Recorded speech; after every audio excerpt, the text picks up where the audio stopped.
Vocab भैया में आपका स्वागत है। नमस्कार। फिर से हाजिर हैं हम शब्दों के एक नए सफर के साथ। हाँ जी बिल्कुल, क्योंकि हमारे साथ वोकैब हुई अब और आसान। तो आज फिर से सीखेंगे 10 नए अंग्रेजी शब्द। बिल्कुल।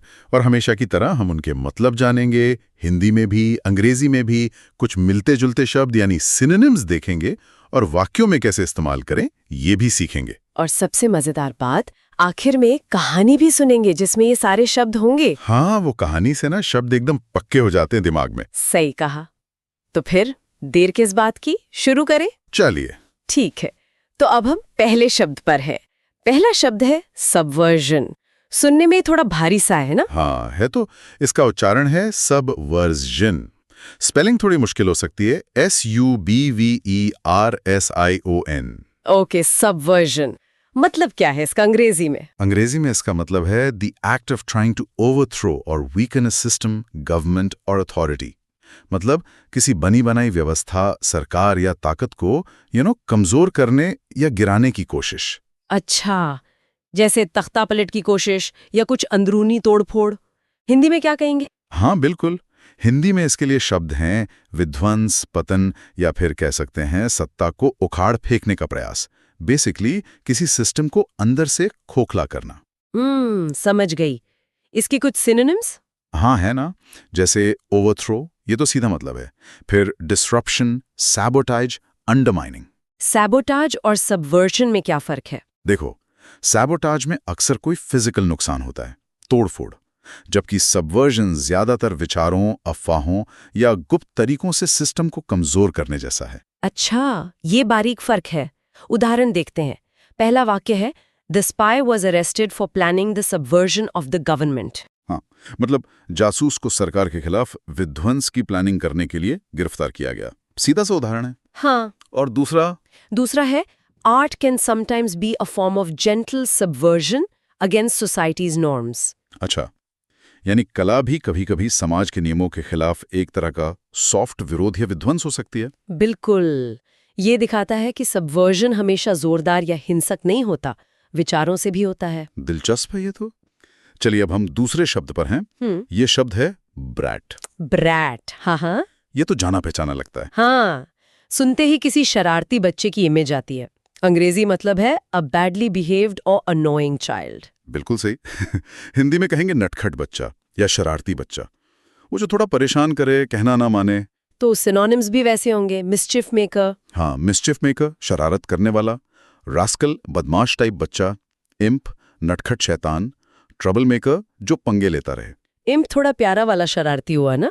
हाँ, कह सकते हैं। ट्रबल मेकर थोड़ा ज्यादा प्रॉब्लम वाला हो सकता है। ठीक है। अब वाक्य पहला, the little brat kept throwing toys around the room. वो छोटा शरारती बच्चा कमरे में खिलौने फेंकता रहा। टिपिकल बर्ताव है। बिल्कुल। दूसरा, don't be such a brat, share your chocolates with your friends. इतने नटखट मत बनो, अपनी चॉकलेट दोस्तों से शेयर करो। ये तो घर घर की कहानी है। सही में। चलो अब हम तीसरे शब्द पर हैं। शब्द है डैम्प। डैम्प, DAMP, डैम्प। इसका अंग्रेजी मतलब? स्लाइटली वेट और मॉइस्ट। हाँ बिल्कुल, यानी हल्का गीला या नम, न पूरा सूखा न एकदम तरबतर, बस बीच का। हिंदी में हम सीलन कहते हैं, या गीलापन, नमी, जैसे दीवारों पर सीलन आ जाती है। एग्जैक्टली। या बारिश के बाद जो हवा में नमी होती है। सिनोनिम्स हैं इसके moist, humid, clammy, soggy. Soggy तो शायद ज्यादा गीले के लिए होता है, जैसे सॉगी बिस्किट। हाँ, सही पकड़ा। सॉगी माने एकदम लुलक बैगे। डैम्प मतलब हल्का गीलापन। ठीक है, उदाहरण। पहला, अरे हाँ, पूरे दिन सूखने के बाद भी कपड़े हल्के गीले थे। बरसात में तो रोज यही होता है। बिल्कुल। और दूसरा, We walked carefully on the damp grass after the rain. बारिश के बाद हम नम घास पर संभल कर चले। फिसलने का डर जो रहता है। सही बात। समझ गई। चलिए अब हम चौथे शब्द पर हैं। ये है सेलियंस। सेलियंस, उच्चारण ध्यान से सुनिए, सेलियंस।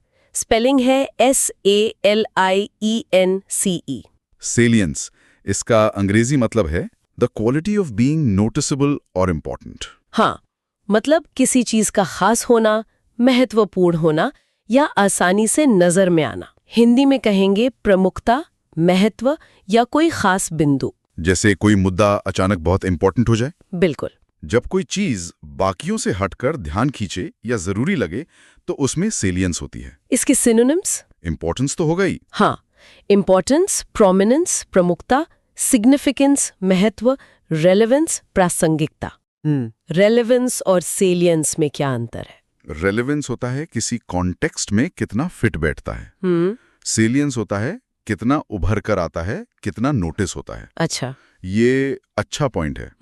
अब वाक्य देखते हैं। पहला, the salience of climate change is finally being recognised worldwide. यानी जलवायु परिवर्तन की अहमियत या प्रमुखता अब दुनिया भर में मानी जा रही है। यह अब एक मुख्य मुद्दा बन गया है। सही। और दूसरा?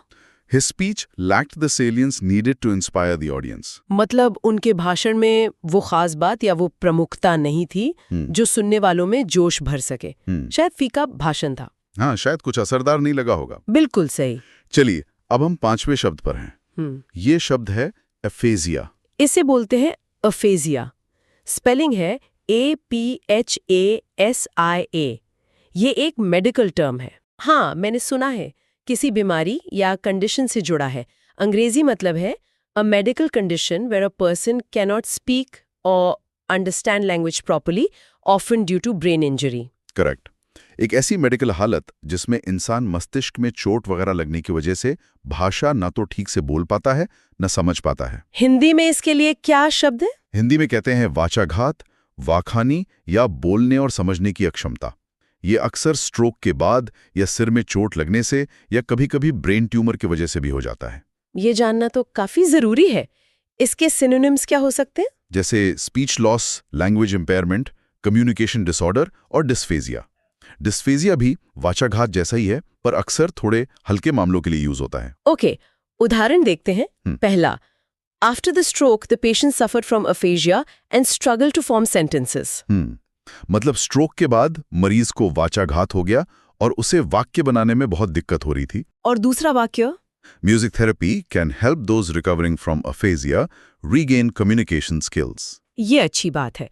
यानी संगीत चिकित्सा एफेजिया से ठीक हो रहे लोगों को बातचीत की क्षमता वापस पाने में मदद कर सकती है। हाँ, ये उम्मीद जगाता है। चलिए, अब हम छठे शब्द पर हैं। शब्द है सोलिसिटस। सोलिसिटस। उच्चारण है सोलिसिटस। स्पेलिंग है SOLICITOUS। सोलिसिटस। अंग्रेजी में मतलब? शोइंग कंसर्न और care for someone's wellbeing. Exactly, मतलब किसी की भलाई के लिए चिंता दिखाना, देखभाल करना। तो हिंदी में हुआ चिंताशील, देखभाल करने वाला या फिक्रमंद जो दूसरों का ख्याल रखे। बिल्कुल। सिनोनिम्स हैं इसके केयरिंग, कंसर्न्ड, अटेंटिव, ध्यान देने वाला, कंसिडरेट, विचारशील। सारे ही पॉजिटिव शब्द है। हाँ, बिल्कुल। उदाहरण देखें। पहला, the nurse was solicitous of her patients, ensuring they were always comfortable. Nurse अपने मरीजों का बहुत ध्यान रखती थी, हमेशा ये पक्का करती थी कि वो आराम से रहें। और दूसरा, his solicitous nature made everyone feel safe and cared for. उसका जो देखभाल करने वाला स्वभाव था, उससे सभी को सुरक्षित और अपनापन महसूस होता था।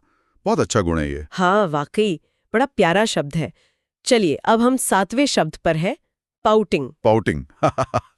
ये फिर से बच्चों वाला साउंड कर रहा है। हाँ, अंग्रेजी मतलब है pushing one's lips forward to show displeasure or sulkiness। यानी नाराजगी या रूठना दिखाने के लिए होंठ बाहर निकालना या फुलाना। हिंदी में कहते हैं ना, होंठ फुलाना, मुंह बनाना, जब कोई बात पसंद ना आए या मानी ना जाए। बिल्कुल।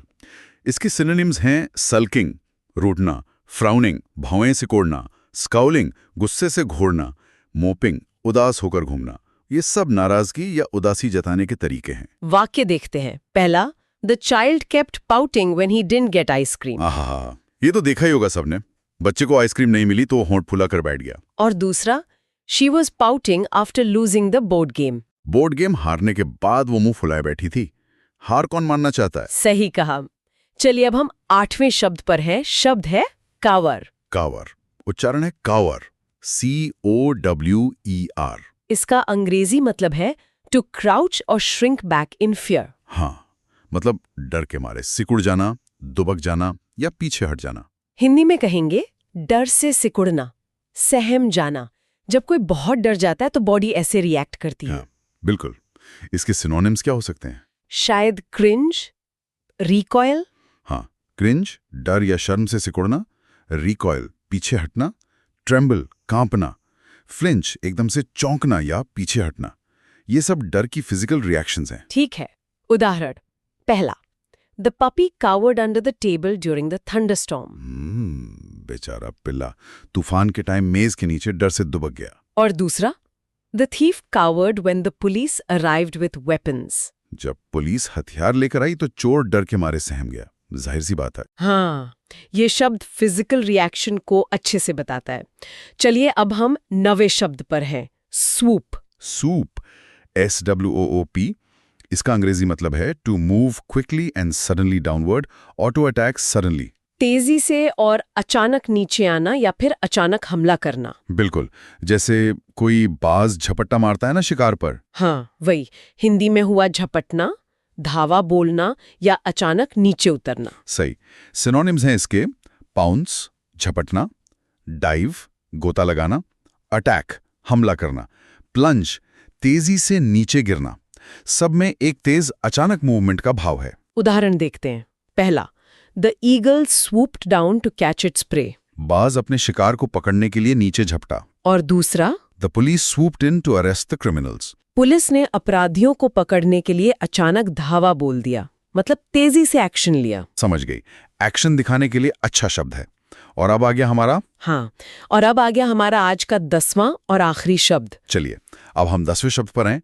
यह है ब्रिमिंग। Brimming, brimming, BRIMMING। अंग्रेजी मतलब है कंप्लीटली फुल और ओवरफ्लोइंग। हाँ, यानी एकदम लबालब भरा हुआ या छलकने को तैयार। हिंदी में कहेंगे लबालब भरा हुआ जी। या फिर जैसे भावनाएं बहुत ज्यादा हों तो भावनाओं से ओतप्रोत या परिपूर्ण। बिल्कुल, ये किसी बर्तन के लिए भी हो सकता है, जैसे ग्लास पानी से ब्रिमिंग है जी। या फिर भावनाओं के लिए भी, जैसे आंखें आंसुओं से ब्रिमिंग है। अच्छा। सिनोनिम्स, ओवरफ्लो, हाँ, ओवरफ्लोइंग, पैक्ड, खचाखच भरा, टीमिंग, भरा हुआ, खासकर लोगों या जानवरों से। जी। बर्स्टिंग, जैसे फटने को तैयार। बढ़िया। उदाहरण देखते हैं।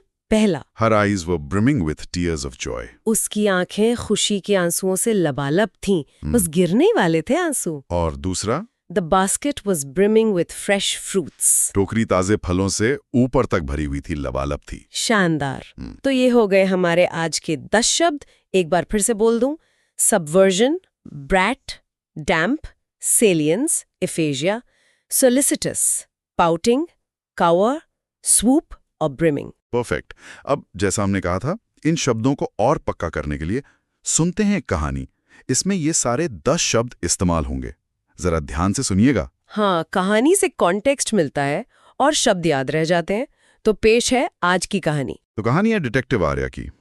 अचानक हुई तेज बारिश के बाद रात काफी डैम्प हो गई थी। डिटेक्टिव आर्या ओल्ड टाउन की गीली संकरी गलियों से गुजर रही थी। हवा में अजीब सी खामोशी थी, लेकिन एक टेंशन भी। उसका दिमाग एक रहस्यमयी राजनीतिक सबवर्जन के केस में उलझा हुआ था। शहर की काउंसिल को गिराने की कोई साजिश चल रही थी और उसका दिमाग थ्योरीज से, आइडिया से एकदम ब्रिमिंग था। इस केस की सेलियंस, मतलब अहमियत बहुत ज्यादा थी, क्योंकि इससे पूरे शहर का फ्यूचर जुड़ा था। एक सुराग की तलाश उसे एक छोटे पुराने से कैफे तक ले आई। अंदर घुसी तो देखा एक छोटा बच्चा, पूरा ब्रैट, कुर्सियों से खेल रहा था, उन्हें गिरा रहा था। जब भी उसकी मां टोकती, वो पाउटिंग करने लगता, होंठ फुला लेता। आर्या को कैफे का मालिक, एक बूढ़ा सा आदमी, कुछ जरूरत से ज्यादा ही सॉलिसिटस लगा। वो बार बार आर्या से पूछ रहा था, मैम कुछ चाहिए? चाय? बैठने के लिए सूखी जगह? उसकी इस अजीब सी फिक्र ने आर्या को थोड़ा चौंका दिया। तभी खिड़की के पास से कुछ तेजी से नीचे आया एक स्वूप। एक कबूतर था जिसके पैर में छोटा सा कागज बंधा था। आर्या तुरंत बाहर भागी। पीछे की गली में उसे एक घबराया हुआ नौजवान लड़का मिला जो उस कागज को छुपाने की कोशिश कर रहा था। जैसे ही आर्या ने अपना बैज दिखाया, वो लड़का डर के मारे कावर करने लगा, एकदम सिकुड़ गया। कागज में कोड वर्ड में संदेश थे, गलत जानकारी फैलाकर सबवर्शन करने का हिस्सा। लेकिन कहानी में ट्विस्ट तब आया जब लड़के ने बताया कि उसकी बहन, जो एक जर्नलिस्ट थी, एक एक्सीडेंट के बाद एफीजिया का शिकार हो गई थी। न बोल पाती थी, न समझ पाती थी, और ये साजिश करने वाले लोग उसकी बहन के इलाज का झूठा वादा करके उससे ये गलत काम करवा रहे थे। और वो कैफे मालिक, वो बेचारा असल में बहुत सोलिसिटस था, पर इसलिए नहीं कि वो मिला हुआ था, बल्कि वो उस डरे हुए लड़के की मदद करना चाह रहा था। उस बूढ़े मालिक ने आर्या से कहा, मैडम जी, कभी कभी डर इतना बड़ा होता है कि इंसान गलत रास्ता पकड़ लेता है, पर एक बात याद रखिएगा, अंधेरी रात चाहे कितनी भी डैम्प क्यों ना हो, उम्मीद की रोशनी हमेशा उजाले की तरह सूप करके आती ही है। फिर उसने गहरी सांस ली और मुस्कुराकर बोला, वैसे आपको पता है कंकाल पार्टी में अकेले क्यों नहीं जाते? आर्या हैरान थी, पूछा क्यों? बूढ़ा बोला, क्योंकि उनके पास डांस करने के लिए कोई बदन ही नहीं होता। उस अजीब सिचुएशन में उस बूढ़े का वो मजाक और उसकी बात, दोनों ने माहौल को हल्का कर दिया। आर्या को एहसास हुआ कि डर के पीछे भी हिम्मत छुपी हो सकती है। जब वो कैफे से निकली, उसका दिल इंसाफ और इंसानियत की उम्मीद से ब्रिमिंग था। वाह, क्या कहानी थी! सारे शब्द आ गए इसमें। रात का डैम्प होना, सबवर्जन की साजिश, वो ब्रैट बच्चा, केस की सेलियंस, एफेजिया वाली बहन, सोलिसिटस मालिक, बच्चे का पाउटिंग करना, लड़के का कावर करना, कबूतर का स्वूप और आखिर में आर्या का दिल उम्मीद से ब्रिमिंग होना। सब कुछ कितनी आसानी से फिट हो गया। और वो कहावत और चुटकुला भी, मजा आ गया। हाँ, कोशिश यही थी कि कहानी इंटरेस्टिंग लगे और शब्द याद हो जाएं। और वो कहावत, even in the dampest nights of fear, hope will always swoop in like a beacon of light. मुश्किल में उम्मीद रखने की बात, और वो कंकाल वाला जोक बस थोड़ा माहौल लाइट करने के लिए। हाँ, वो अच्छा था। तो ये थे हमारे आज के 10 शब्द। एक बार फटाफट बोल देते हैं। सबवर्जन, ब्रैट, डैम्प, सेलियंस, एफेजिया, सोलिसिटस, पाउटिंग, कावर, स्वूप और ब्रिमिंग। उम्मीद है आपको ये शब्द सीखने और कहानी सुनने में मजा आया होगा। अब कोशिश लीजिएगा कि इन्हें अपनी बातचीत में इस्तेमाल करें। और हाँ, अब हमारे सुनने वालों के लिए एक छोटा सा सवाल। आज के शब्दों में से आपको सबसे ज्यादा कौन सा शब्द पसंद आया और क्यों? या फिर क्या आप सोलिसिटस शब्द का इस्तेमाल करके एक वाक्य बना सकते हैं? सोचिएगा जरूर। सुनने के लिए आप सबका बहुत बहुत शुक्रिया। वो क्या भैया के और एपिसोड्स आते रहेंगे, तो हमें सब्सक्राइब करना मत भूलिएगा। अगली बार फिर मिलेंगे नए शब्दों के साथ। तब तक के लिए नमस्कार। नमस्कार।